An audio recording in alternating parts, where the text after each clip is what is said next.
This is Ag Matters PM from the Iowa Agribusiness Radio Network, brought to you by the Iowa Soybean Association, your daily recap of the information that affects Iowa's farmers, producers, and consumers, right here in the heart of the heartland. With reports from our award-winning broadcast team of Dustin Hoffman, Riley Smith, and Mark Magnuson.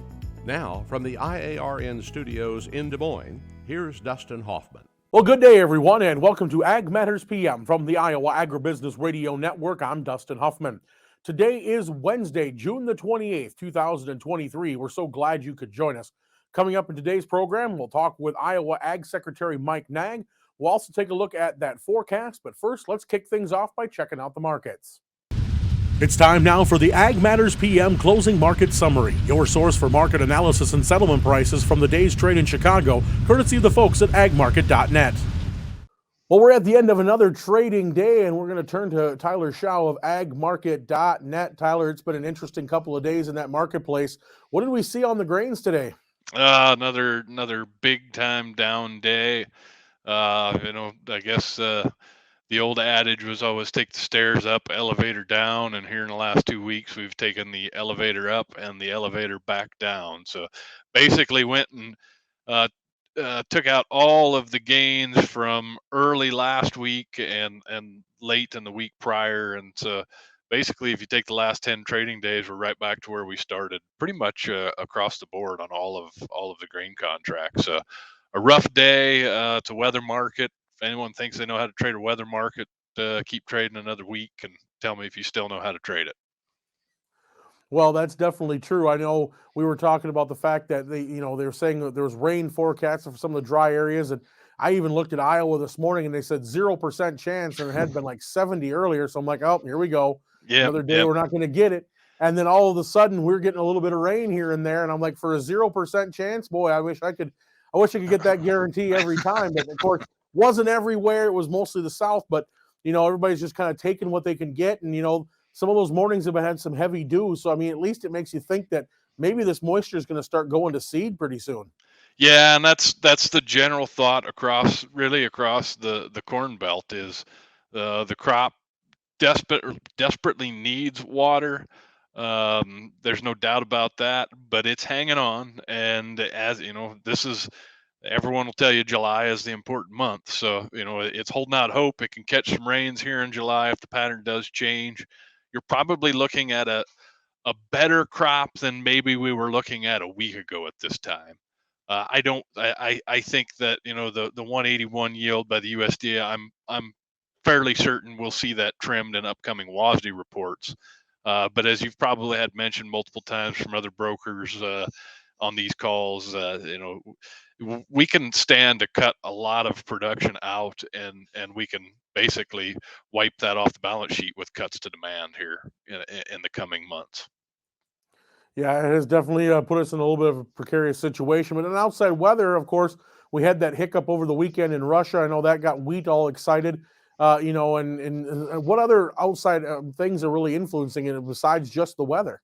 You've got the winter wheat harvest going out in Chicago, in Illinois and Indiana. Hearing reports of good yields in that 80, 90, 100 bushel per acre range. So there's going to be some harvest pressures on the winter wheat crop out in that area. I'm a little surprised at how spring wheat has given it up with the other wheat classes. I would tell you, we're in North Dakota, and I shouldn't say the majority, but a very, very large portion of the North Dakota wheat crop is in kind of the northeast quadrant of the state, and they produce more than a quarter of the wheat, even though they make up a quarter of the size. Their crop is going to be significantly lower than past years, or what we would call a normal year. That heat in May did a lot of it sped that crop up a little too much. We're hearing a lot of reports, the crop heading out already at 6 to 8 inches tall. A lot of people calling for yields of 60 to 65% of quote normal. So there's a story there. I think the other thing that happened in wheat today is we got some Canadian acreage numbers, and they came out a little bit stronger than what was already being plugged in. So that changed the mix. I haven't had a lot of time to go through that and plug that in to see how that changes things for the Canadian crop, but I do know their acres did increase. All right, so switching over to the livestock side of things, when the grains are down, usually the livestock takes takes advantage of that strength. Is that what we saw today? Yeah, we've been seeing that really the last 3 weeks in feeder cattle, as the corn market rallied there early June into last week. We saw feeder cattle dropping steadily, fairly sharply. And as this corn market has shifted and sold off over the last week, we've seen feeder cattle basically fight back, pushing on some of those highs we set there in early June. You know, if you're a cattle feeder and you're looking at November feeders pushing 247 again, we put a record high in 251 there a couple weeks ago. We get back to that level for the ranchers that got calves. You might seriously consider some type of hedge or LRP or something to that effect. Fat cattle getting some of that steam back as well. They sold off a little bit. And it's not all that uncommon. You're finally seeing this push towards 180 on the June fats that people have been looking for. That thing goes off board, I think, tomorrow or Friday. So it's going to kind of settle out here, and you've only got the main players. Hogs, tremendous rebound from a month ago, and just kind of I maybe kind of found where they're supposed to be. They're just hovering in this $95 range on July hogs, and maybe that's for good reason that it's taken a while to find an equilibrium in that market, but seems like for the last few weeks we have. All right. Well, Tyler, if folks want to talk to you guys at agmarket.net about some of their options in the markets, how do they get in touch with you all?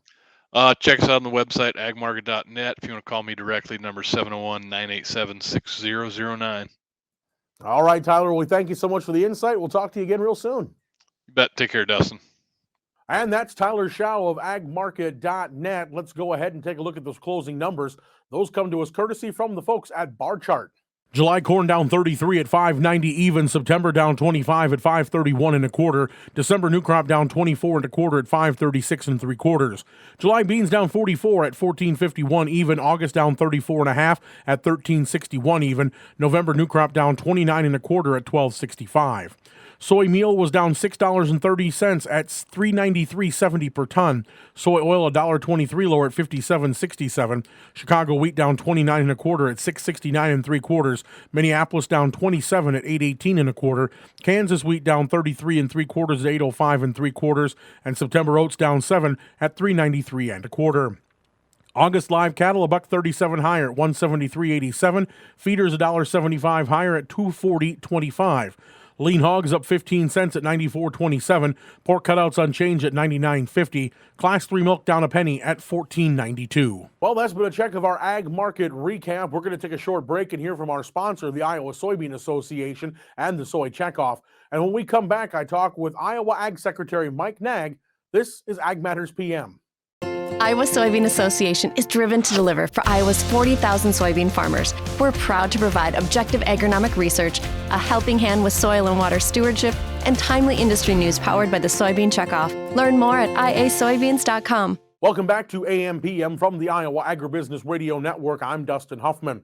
Well, the summer is well underway, and we're already starting to see the beginning of city festivals and even a few county fairs that have already gone on. And of course, as we get ourselves even closer to the Iowa State Fair, we are really thankful for the hard work that goes into a lot of these local celebrations. I had the chance to talk with Iowa Ag Secretary Mike Naig about the fact that one of the things that isn't going to be a stressor, at least so far, for county fairs is foreign animal disease. Coming into July, and of course, that means State Fair is just a few weeks away. I know you're already. I heard that during the Pork Expo, you were already knocking on the milkshake door to see if they were by any chance doing samples already. But other than that, we're getting a lot of county fairs going, and that means a lot of fun things going on for the families. And of course, that also means we've had poultry there. We knock on wood. We don't have any swine fever, obviously, but also yes. Avian influenza as well. Well, I can't confirm or deny that I was, looking in the window at the dairy barn, but you can be rest assured you can find me there every day throughout the fair. But no, it's a wonderful time. Look, county fairs are starting up, and what great community events, important opportunities for our youth to gain the experience of working hard for something, then you go compete, then you learn, maybe you didn't do as well as you wanted to, or maybe you did, but it learns you learn the lesson of hard work and investing, and think of all the parents and the leaders and the volunteers that make those things happen. It is a special thing that happens throughout the year. But of course, the granddaddy of them all, the bucket list item for so many folks, our great state fair coming up in August. And I'm just thrilled about that. So right as we head into this year, knock on wood, we don't have any high path avian influenza cases really across the country, not just in Iowa, but across the country. Thankfully, that has trailed off. We hope that it stays that way through the summer. But we'll be keeping disease and biosecurity and looking at animals as they're coming on and off fairgrounds. That's an important function that we perform around the fair. So it's a great time. And of course, Farm Progress coming up out there in August. I hate to tell you this, Dustin, but summer's just essentially over. Well, see, for me, I'm not the summer person. So aside from maybe getting out a few times on the course and riding the motorcycle, you're not going to see me crying too much. I'm not a hot weather person, but it's seeming to move fast. We're already looking at the 4th of July weekend. But, getting back to these fairs for a second, I mean, how many of these rural communities that we're seeing around Iowa that we're kind of seeing that resurgence of the county fair and more money being invested? I mean, isn't that coming from USDA and IDAL's programs, anything like that, helping boost some of those things?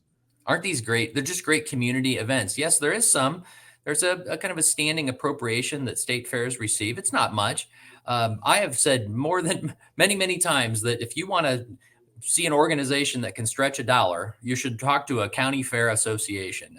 They are a testament to volunteer labor and in-kind contributions and local sponsors and just people who care so deeply and have, they care about it because it's part of their community. They have great memories of what they had the chance to experience. And many times it's kids and grandkids that they want to ensure that those things are still in place for them. No fairgrounds across the state can just rebuild every building that they want to, or put up a new structure, or pave whatever they want. They have to think about it over time, and they have to stay committed to it. So honestly, that is a special thing that does happen, and their folks deserve so much credit locally for supporting 4-H, FFA, and the fair. And it's done largely in a way that's not government supported. It comes from the community.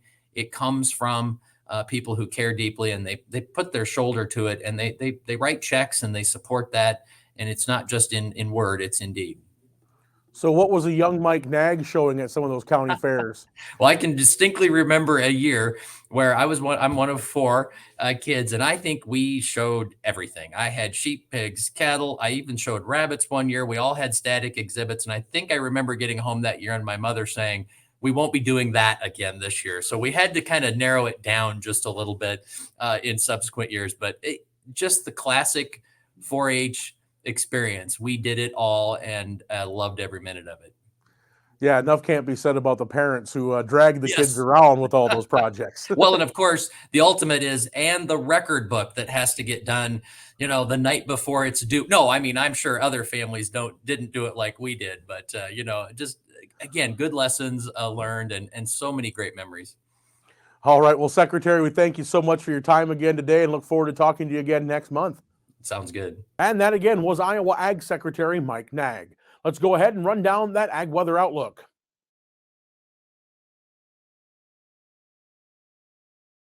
Well, today it was definitely the point of view of the ribs on the smoker as we got out this morning, and a lot of that Canadian wildfire smoke had drifted into our area, causing a lot of haze. We also did get a little bit of sporadic rain shower activity, especially across the southern part of the state. Now, of course, we need it more than just in one area, but we'll take what we can get. And let's take a look at what the next 24 hours looks like from the National Weather Service. Well, we had a few scattered thunderstorms crossing, especially the southern part of the state earlier today. Of course, hazy sunshine greeted most of us as that smoke keeps keeping rolling in from Canada. Highs were today ranging from the low 80s to the low 90s. Now, tonight will be partly cloudy, a few chances of some scattered thunderstorms around the state. Highs will be anywhere from the mid to upper 60s. And then tomorrow, just about the same, maybe just a hair bit warmer. Variably cloudy skies, maybe a slight chance of thunderstorms, and highs will be in the upper 80s to the low 90s. Looking at the affiliate weather map for you for tomorrow, Cherokee looks to be mostly sunny, chance of storms in 87. Shenandoah, partly sunny, chance of storms 93. 91 in Des Moines with mostly sunny skies and a chance of a thunderstorm.